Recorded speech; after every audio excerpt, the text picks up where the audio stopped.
On its 11th run, the Gabi sa Kabilin continues to champion the promotion of culture and heritage in the cities of Cebu, Talisay, Mandaue, and Lapu-Lapu, and since it started, its initiatives have been proven a success. This is our night to showcase our sites and the rich history and heritage of our province. Let us all come together to cut the ribbon. In 5, 4, 3, 2, 1. The Gabi sa Kabilin is now officially open.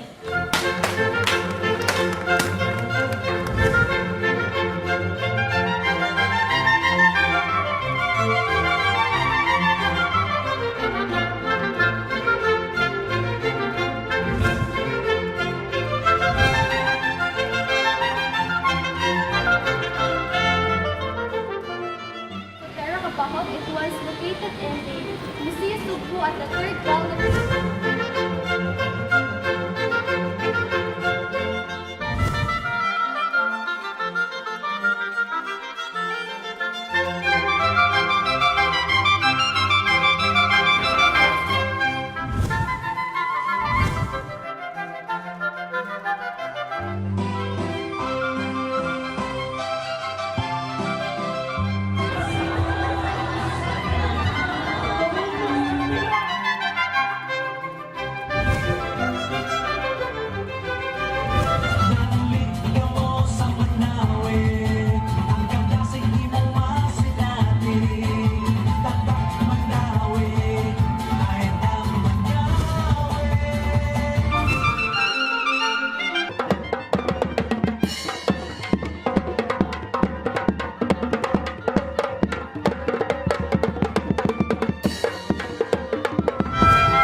This place in Alaska Mambaleng, I think that we refer to the people there as Lungtaos.